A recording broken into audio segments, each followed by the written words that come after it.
Muy buenas.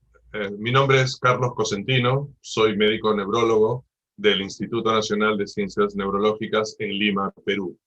Y el tema que se me ha asignado en esta oportunidad es el de diagnóstico de atrofias multisistémicas. En relación a esta conferencia no tengo ningún conflicto de interés. Y revisemos los antecedentes de esta importante enfermedad. Hace 120 años fue descrita una enfermedad denominada atrofia olivopontocerebelosa como una enfermedad individual. Hace unos 60 años se describe la degeneración nigroestriada como otra enfermedad individual. Y más o menos ese mismo año se describe otra enfermedad aparentemente diferente denominada el síndrome de Shay-Drager. Otra enfermedad totalmente, en teoría, individualizada. En el año 69, Graham y Oppenheimer llaman la atención de un término que es el que se empieza a usar por primera vez, el de Multiple System Atrophy o atrofia múltiple de sistemas o atrofia multisistémica como la llamamos en la actualidad. Pero no fue sino hasta 1989 en que el profesor Neil Quinn en Londres nos hace ver de que todas esas enfermedades que habíamos descrito en la diapositiva anterior eran exactamente lo mismo y constituían una misma enfermedad. Y lo que estábamos viendo a lo largo de los años eran simplemente porciones diferentes de una misma enfermedad y por eso creíamos que eran diferentes enfermedades. Entonces, a partir de 1989, gracias a la propuesta del profesor Quinn, se habla ya como una sola enfermedad y se deja de usar los términos síndrome de Shay-Drager, degeneración estrionígrica o atrofia olivopontocerebelosa. Es una sola, la atrofia multisistémica. Entonces, ¿cómo definiríamos a atrofia multisistémica? Primero, como una enfermedad neurodegenerativa progresiva. La mayoría de las enfermedades neurodegenerativas tienen ese carácter progresivo, esporádica, es decir, no tiene un carácter familiar, no hay varias personas afectadas en una familia porque no tiene una clara etiología genética, por lo menos determinada hasta el día de hoy. Es una enfermedad que inicia en la adultez y que se caracteriza clínicamente por cualquier combinación de un síndrome parkinsoniano, un síndrome disautonómico, un síndrome piramidal y o un síndrome cerebeloso. Algunas generalidades sobre atrofia multisistémica es el segundo parkinsonismo atípico más frecuente. Ustedes saben que al lado de la enfermedad de Parkinson hay el gran grupo de parkinsonismos atípicos, antiguamente llamados parkinsonismos plus, en donde la atrofia multisistémica es probablemente el primero o el segundo más frecuente. Tiene una prevalencia que va entre 2 a 4 por 100.000 habitantes y una incidencia de nuevos casos de 1 a 3 nuevos casos por cada 100.000 personas. La etiología de esta enfermedad, como de muchas enfermedades neurodegenerativas, es desconocida, no se sabe hasta la fecha la causa exacta. Inicia en la adultez, como habíamos dicho, pero la edad promedio en la mayoría de los estudios es bordeando los 54, 55 años, como promedio, porque el rango, están viendo ustedes ahí, puede ir desde los 33, 35 años hasta los 78, 80 años. El tiempo de sobrevida también el rango es muy amplio, puede ir desde pocos años hasta 10, 12, 15 años, pero el promedio de sobrevida se estima en 7 a 9 años. Todo esto va a depender mucho de la forma clínica de la enfermedad de atrofia multisistémica, si es una forma agresiva. Dependerá mucho también de los cuidados médicos y de los cuidados que se puedan dar al paciente en el hogar. Pero quizás el dato más importante es que es el parkinsonismo que más se confunde con la enfermedad de Parkinson, es el parkinsonismo más semejante y de hecho no es infrecuente que a veces en el primer, segundo año de enfermedad haya confusión diagnóstica y a una atrofia multisistémica se la diagnostica como Parkinson o a un Parkinson se lo diagnostica como atrofia multisistémica, porque en los primeros años es muy frecuente. Hablemos del primer síntoma o síndrome característico de esta enfermedad, que es el parkinsonismo, que se caracteriza por la presencia de hipoquinesia, rigidez y temblor. El parkinsonismo en atrofia multisistémica está presente en el 80% de los casos, pero predomina la forma rígida hipokinética, es decir, muy poco temblor de reposo. Puede debutar de manera unilateral, como suele empezar la enfermedad de Parkinson, y por eso se confunde con la enfermedad de Parkinson, porque la mayoría de parkinsonismos atípicos suelen empezar de manera bilateral, más o menos simétrica. Otro hecho que contribuye a confundirla con la enfermedad de Parkinson es que al inicio, en atrofia multisistémica, hay una muy buena respuesta a la levodopa. Y esa, que es una característica típica de enfermedad de Parkinson, también la tiene la atrofia multisistémica al inicio en muchos casos. Y para complicar el tema, los pacientes con atrofia multisistémica pueden presentar disquinesias con el uso crónico de levodopa y fluctuaciones motoras, como por ejemplo el wearing off. El segundo síndrome motor importante en atrofia multisistémica es el síndrome cerebeloso, que está presente en por lo menos la mitad de los casos. Y este síndrome cerebeloso se caracteriza básicamente por una perturbación de la marcha, una ataxia de la marcha, una marcha que se hace insegura, con la base de sustentación ampliada, zigzagueante, lenta, algo inestable, y que por supuesto, perdón, con el avance del tiempo, esto va empeorando. Además, como parte del síndrome cerebeloso, hay una dificultad para hablar, aparece una disartria, aparece una disfunción de la motilidad ocular, por ejemplo el nistagmus, y también hay una ataxia o una incoordinación de las extremidades superiores e inferiores. El tercer componente tremendamente importante es la disautonomía, la falla autonómica, la insuficiencia autonómica, que se expresa de muchas maneras, pero en primer lugar la hipotensión ortostática, es decir, cuando uno se pone de pie, la presión arterial cae, normalmente no debería caer. Esta caída de presión arterial puede ser más de 20 o 30 milímetros de mercurio en el caso de la presión sistólica, o por lo menos 15 milímetros de mercurio en el caso de la presión diastólica. Esa hipotensión en muchas ocasiones solamente se constata tomándole la presión arterial a un paciente y no da síntomas, pero en muchos casos sí puede dar síntomas. Y esa caída de presión cuando la persona se pone de pie, o sea, cuando adopta la posición ortostática, puede generar mareos, sensación de desvanecimiento y en algunos casos verdaderos desmayos, denominados síncope. Como parte de la disautonomía, también hay una disfunción genitourinaria y el síntoma más frecuente o más prevalente, sobre todo en varones, es la impotencia sexual o disfunción eréctil, que es un síntoma muy precoz y que afecta al 100% de varones.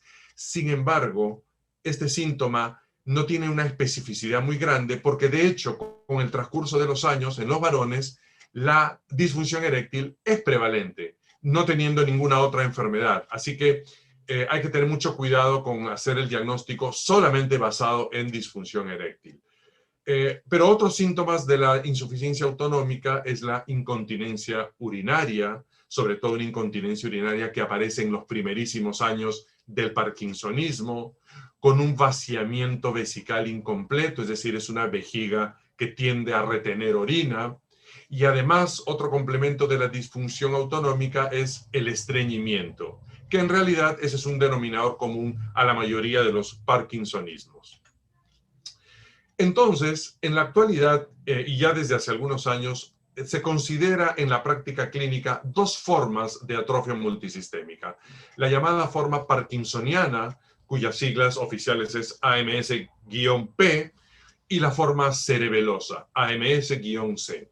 La forma parkinsoniana es la que más prevalece en poblaciones norteamericanas y europeas si es que una la compara con la población japonesa, mientras que la forma cerebelosa es la que predomina en la población japonesa. Cuando uno dice forma parkinsoniana o forma cerebelosa, se está basando en el síntoma motor con el que debuta esta enfermedad, con el que se inicia esta enfermedad, porque a lo largo de los años puede ir cambiando. pero si empieza con una ataxia cerebelosa, se le denominará atrofia multisistémica forma cerebelosa. Si lo que empieza al inicio es una forma parkinsoniana, se la denominará atrofia multisistémica forma P o parkinsoniana. El diagnóstico de atrofia multisistémica es un diagnóstico clínico, no es un diagnóstico a través de exámenes auxiliares y por lo tanto se necesita cumplir ciertos requisitos, ciertos criterios. El primero que propuso unos criterios fue justamente Neil Quinn cuando postula que esta es una sola enfermedad, estamos hablando del año 1989. 10 años después aparece un consenso, unas guías de diagnóstico de atrofia multisistémica. Y más o menos 9 años después aparece el segundo consenso para el diagnóstico de atrofia multisistémica, publicado en la revista Neurology del año 2008. Esa guía, ese consenso, esos criterios están vigentes hasta la fecha. Sin embargo, en la actualidad, un grupo especializado que está viendo el tema de diagnóstico de atrofia multisistémica está construyendo una nueva guía, unos nuevos consensos que vendría a ser el tercer consenso para el diagnóstico de atrofia multisistémica. Esperemos que salga este año o quizás máximo el próximo año. La guía vigente, los diagnósticos, los criterios vigentes definen lo siguiente. Para decir de manera definitiva que un paciente ha tenido atrofia multisistémica, evidentemente hay que hacer el estudio patológico del cerebro, o sea, hay que hacer un estudio post-mortem. Eso rara vez se llega a ello, entonces tratemos de hacer el diagnóstico en vida lo mejor posible. Y allí existe la categoría de probable.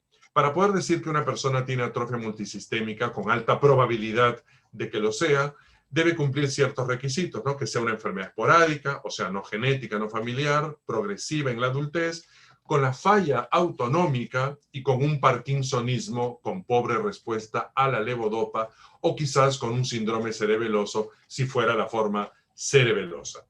Pero no siempre se llega al inicio a este grado de certeza. Entonces, lo que normalmente tenemos en los primerísimos meses o años es una categoría de posible, atrofia multisistémica posible, porque el paciente se va a presentar con un parkinsonismo o quizás con un ataxia cerebeloso, pero no va a tener todo el cuadro completo.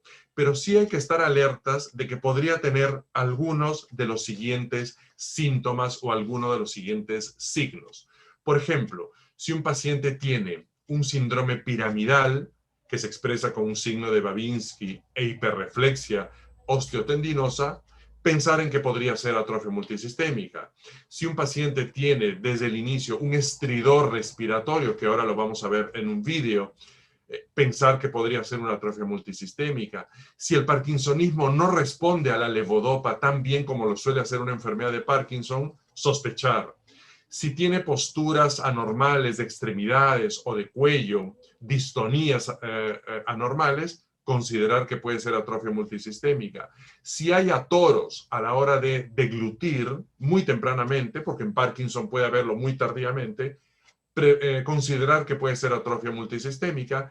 Y finalmente, pero quizás el más importante, si hay una inestabilidad postural que lleva al paciente a tener caídas en los primeros 3 años, eso es muy inusual para enfermedad de Parkinson, considerar que el paciente podría tener atrofia multisistémica. Y este es un cuadro típico. Si un paciente en sus primeros 2 o 3 años viene a la consulta en una silla de ruedas, cuando quizás 6 meses atrás venía caminando, un año atrás venía caminando, si está en silla de ruedas, deben prenderse las alarmas porque lo más probable es que este paciente tenga una inestabilidad postural muy intensa, muy tempranamente en la enfermedad y que no sea enfermedad de Parkinson, sino muy probablemente atrofia multisistémica.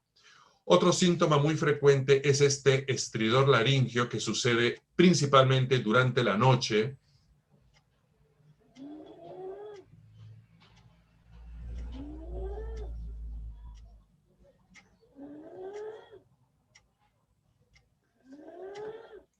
Pero que también se puede presentar en horas del día y lo podemos escuchar durante una consulta, perdón, durante la consulta.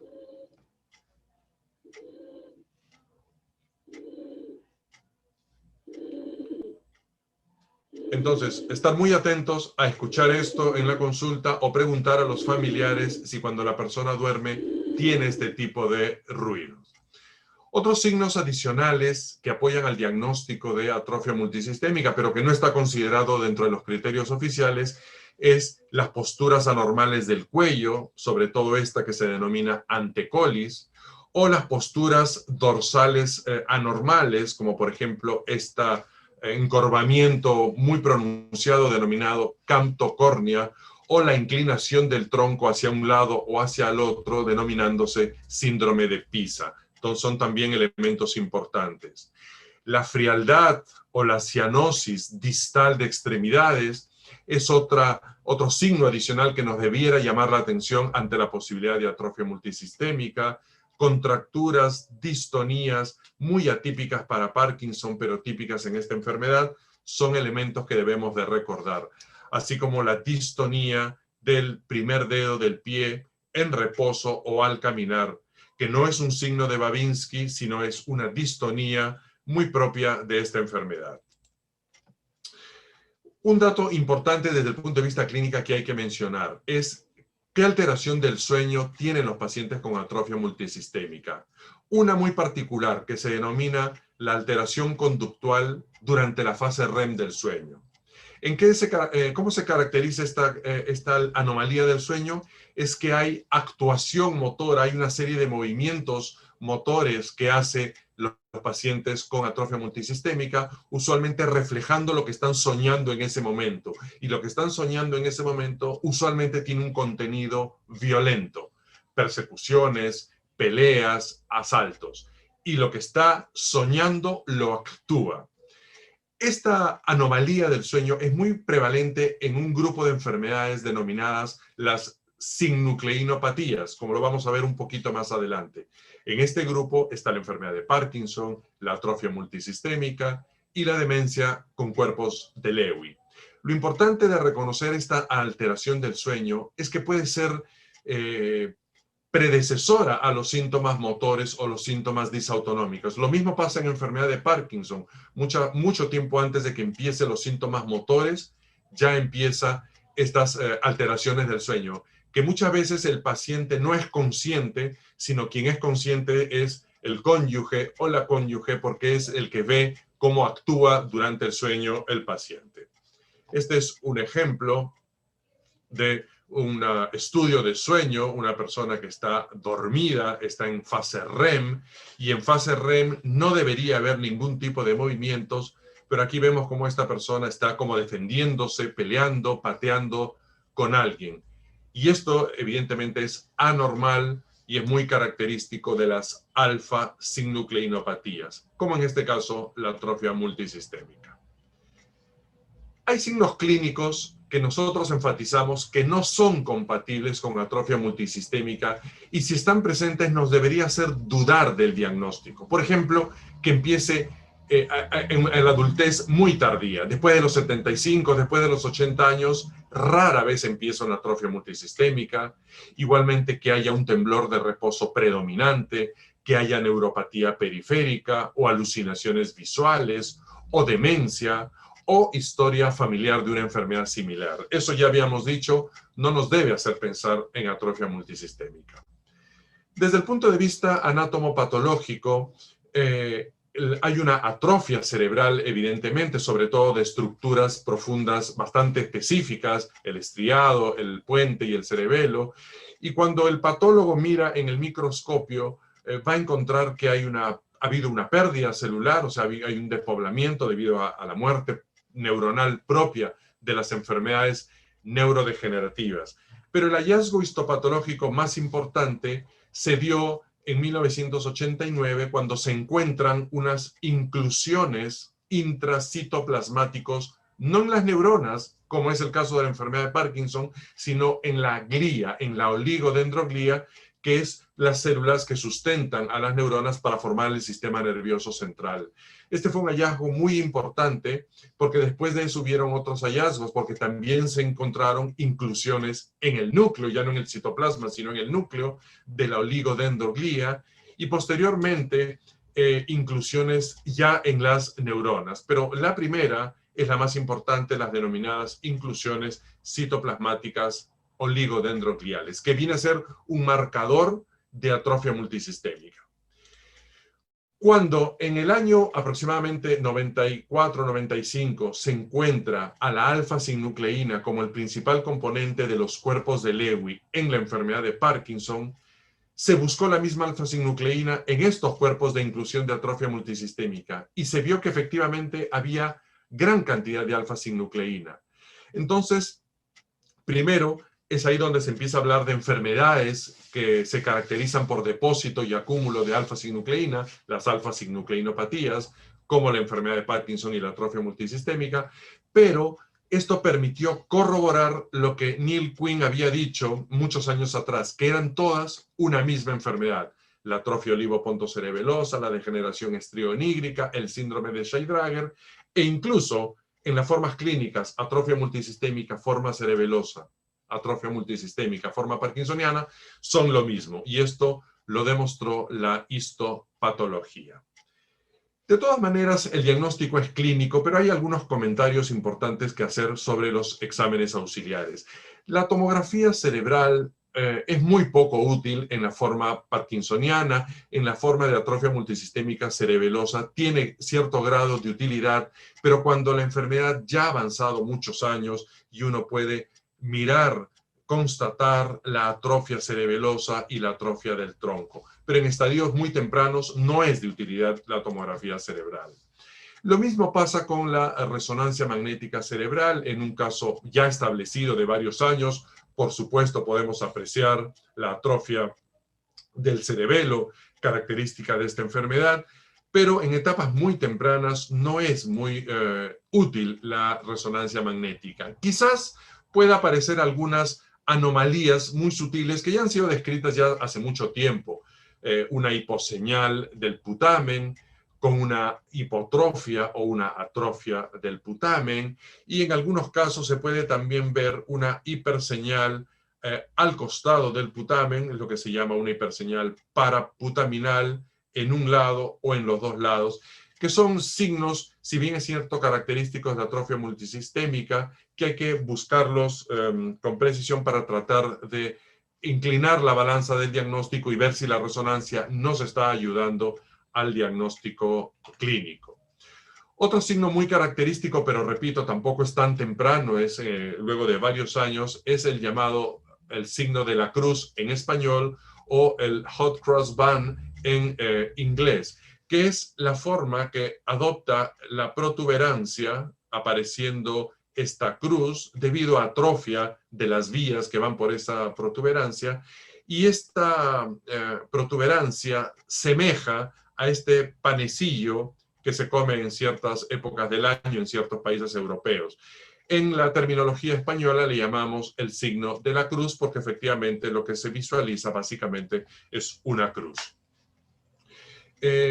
Estudios más complejos, sobre todo la gammagrafía cardíaca, que no se hace de manera rutinaria, pero que sí tiene valor en este caso. Si uno hace una gammagrafía cardíaca con un radiotrazador llamado MIBIG, en el caso de la enfermedad de Parkinson no va a captar, es lo que normalmente sucede. Sin embargo, en el caso de atrofia multisistémica y en cualquier persona que no tenga alguna enfermedad neurológica, sí va a captar y se va a visualizar el corazón. Entonces, este estudio permitiría en todo caso no confirmar atrofia multisistémica, sino diferenciar si lo que tenemos es una enfermedad de Parkinson o este parkinsonismo atípico. Algunos otros exámenes que también podemos usar es a través de urología, una exploración urodinámica para ver las anomalías vesicales de los músculos de la micción, como es el músculo detrusor, o también se puede hacer una electromiografía del esfínter anal externo para ver la denervación propia de esta enfermedad denominada atrofia multisistémica. Finalmente, enfatizar, el diagnóstico es clínico y puede haber problemas al inicio, confundirla con una enfermedad de Parkinson, por eso hay que estar siempre pendientes de las llamadas alarmas o banderas rojas. Segundo, los exámenes auxiliares no nos van a ayudar en los casos iniciales, sí pueden confirmarlo, pero ya cuando la enfermedad está avanzada.